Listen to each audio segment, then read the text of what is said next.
ফরজ গোসল করার পদ্ধতি হলো, আপনার গোসল ফরজ হলে বাথরুমে গোসলখানায় গিয়ে সর্বপ্রথম আপনার শরীরের যে জায়গায় নাপাক লাগছে বা কাপড়ের যে জায়গায় নাপাক লাগছে সেই জায়গাটা কি করা, পরিষ্কার করে নেওয়া আগে। যদি আপনার জায়গাটা চিহ্নিত থাকে যে এই জায়গাটা নাপাক লাগছে, ওই জায়গাটা ধুয়ে ফেলান।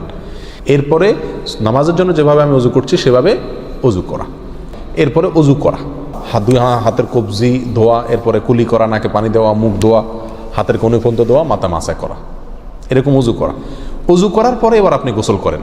সেটা শাওয়ার দিয়ে আপনি মাথার উপরে পানি ঢেলে হোক আর আপনার মগ দিয়া হোক, যেভাবে হোক আপনি গোসল করেন। গোসল করা শেষ হয়ে গেলে, গোসল করে যখন বের হয়ে যাবেন, তখন যাওয়ার আগ দিয়া ওই যে পাও ধোয়া বাকি আছে হুজুর, যাওয়ার আগ দিয়া পায়ের ওখানে পানি ঢেলে টাকনো পর্যন্ত পাও ধুয়ে ফেললেন, বাস গোসল হয়ে গেল।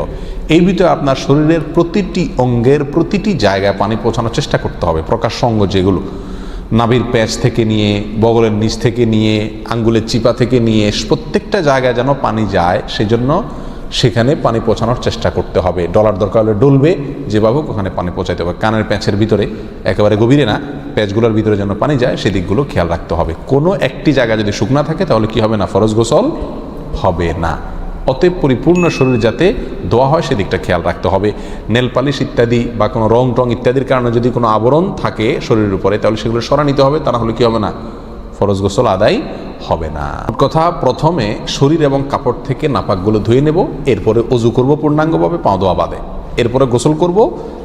আর বের হওয়ার সময় দোনো পাও টাকনো পর্যন্ত ধুয়ে তারপর বের হয়ে যাব।